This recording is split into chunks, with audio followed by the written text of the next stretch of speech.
Thank you, Grace, and a great illustration of just one of the many things that business can do to make a difference. Next speaker is Alisa May, who is the Executive Director of Priority Spokane, and she will join us now.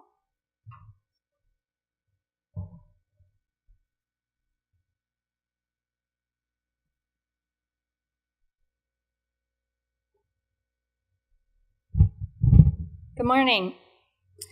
I have to tell you, when I looked at the bios of all the folks who were going to be here today, I felt kind of like, reminded me of when I asked this farmer down the road from us in Lexington, Kentucky, who had managed to get his mule entered into the Kentucky Derby. And someone asked him if he really expected that mule to win. And he said, "Oh, no, of course not, but I'm just hoping he learns a thing or two." And that's what I hope from being here with all of you, is that I hope I learn a thing or two. So thank you for having me here today. My name is Alisa May, and I am the Executive Director of Priority Spokane.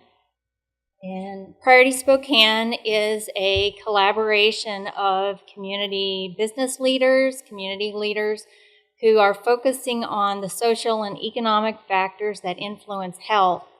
And the two members that I would like to point out here are over here, the Spokane Regional Health District, and then on the far right at the top is Greater Spokane Incorporated. Greater Spokane Incorporated is our merged Chamber of Commerce and Economic Development Council.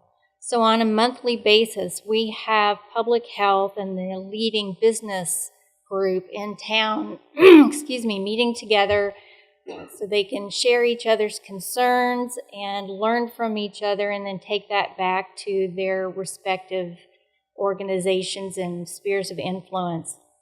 Priority Spokane is also the submitting agency through a year-long, very rigorous process with the Robert Wood Johnson Foundation that just recently earned us one of the 6 2014 Culture of Health Prize winners for engaging in best practices to build a culture of health in our community.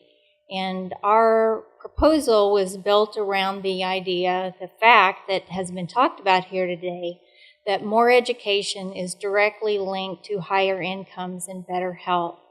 When we took our group of 8 people to Princeton just a couple of weeks ago to accept this recognition, 4 of the 8 were people directly from our business community. One was the president and CEO of the largest credit union in town. One was the publisher of our regional journal of business. One was senior leadership in Avista Utilities, which is a very large entity in our area. And the 4th was a senior VP at Greater Spokane Incorporated. So we had quite a lot of business representation through the process, and then this opportunity for them to continue to learn about the link between education and health and take it back to their own, back to their own spheres of influence. As I go on to tell you a little bit more about Spokane, I thought it might help for some of you to have some geographical placement of us. I know you've heard the slogan about pork being the other white meat. Well, we are the other Washington, up in the far northwest corner of the 48 contiguous states. And if there's one thing that I really want you to walk away with from today's presentation, it is that Spokane is not a suburb of Seattle. In fact, Spokane is 232 miles east of Seattle and across the Cascade Mountains, which are the Great Divide physically, economically, politically, and culturally of our state. We are only 18 miles from the border of Idaho. Spokane City itself is a population of 210,000. In the county, we have 500,000 people, which also makes us the largest city between Seattle and Minneapolis along the I-90 corridor. And north to south, we're the largest city between Calgary and Boise. And so we serve a very large rural geographic area known as the Inland Northwest or the Inland Empire.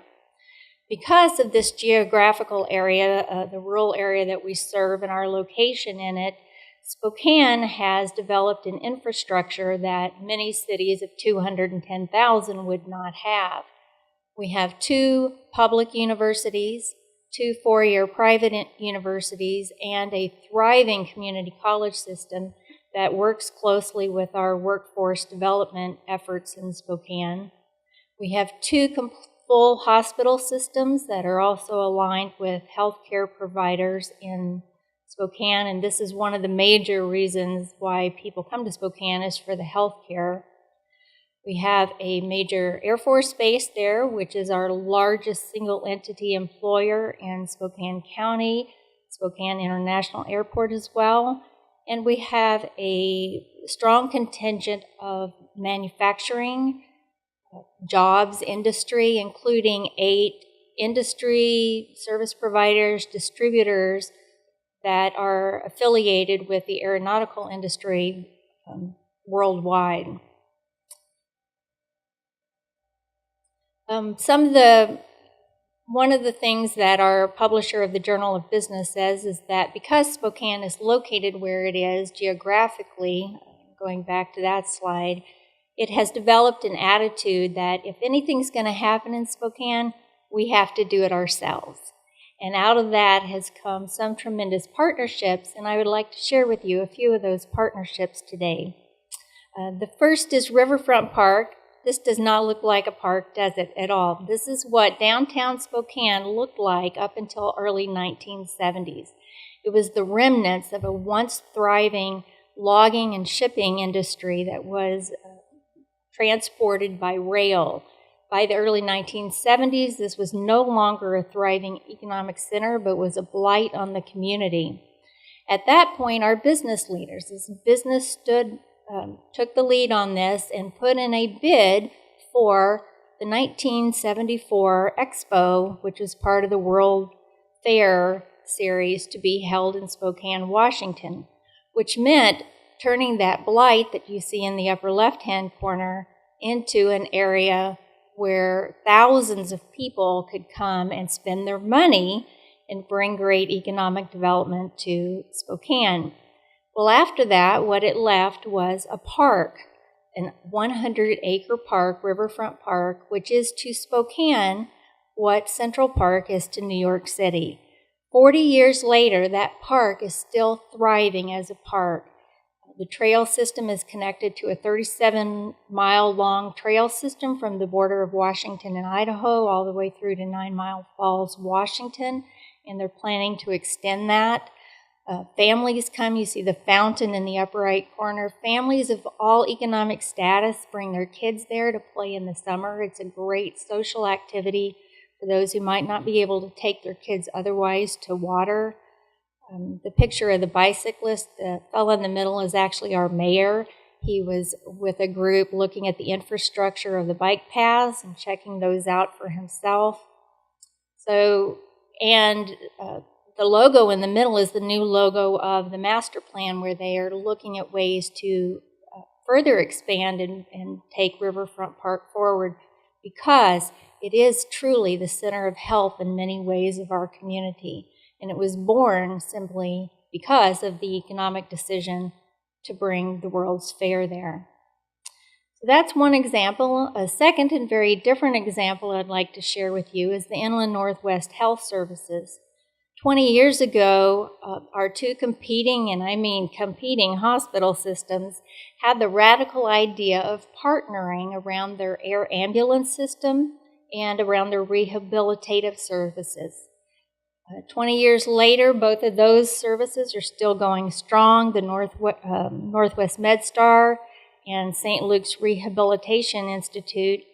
But INHS itself has become a leader in medical technology and the sharing and reporting of data, completely revolutionizing that part of the health care system and really addressing, I think, getting through some of the medical errors that that we all know can happen, have happened, working to improve those. As a business, it's gone from a $10 million business annually to a $200 million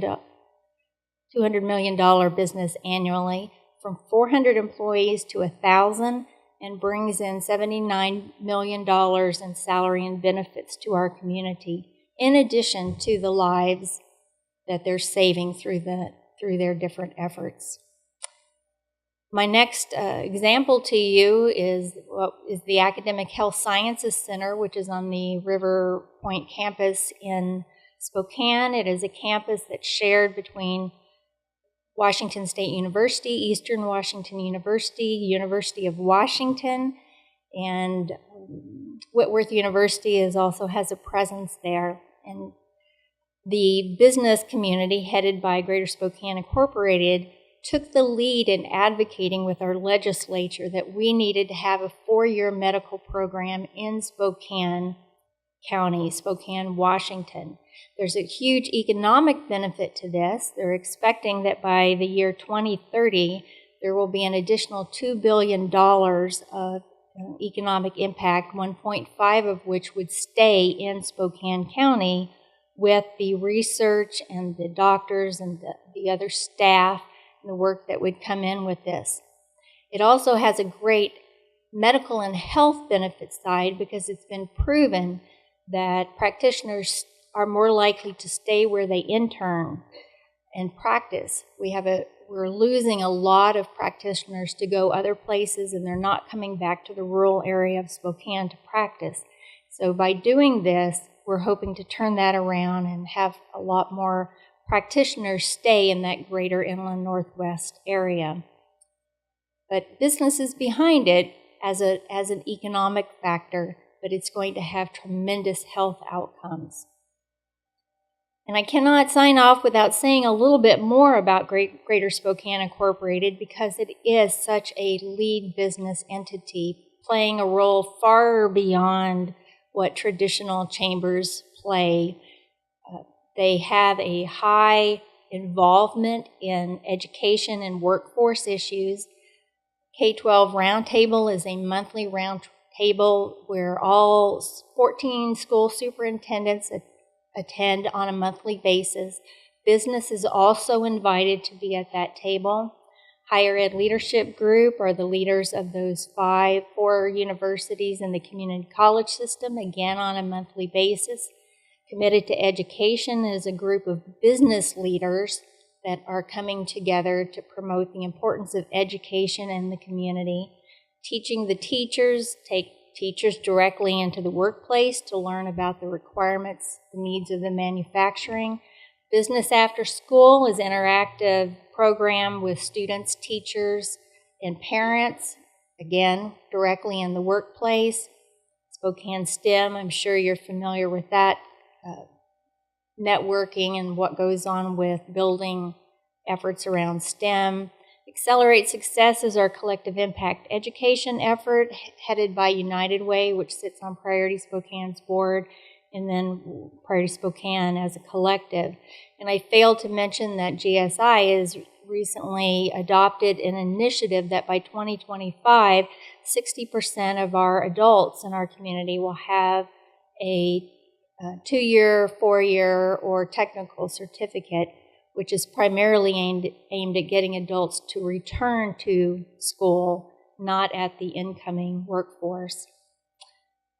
So, the data that we use, besides the community health roadmaps and rankings, we have this great site that's specific to Spokane, the Community Indicators Initiative, done by Eastern Washington University, and our health department has put out this tremendous report that directly links health and education. And as our business leaders are learning about this, they're taking that out to, again, their people and their spheres of influence. So, this is Spokane, Washington. We're not perfect, but we're doing a great job towards combining education, income, and health.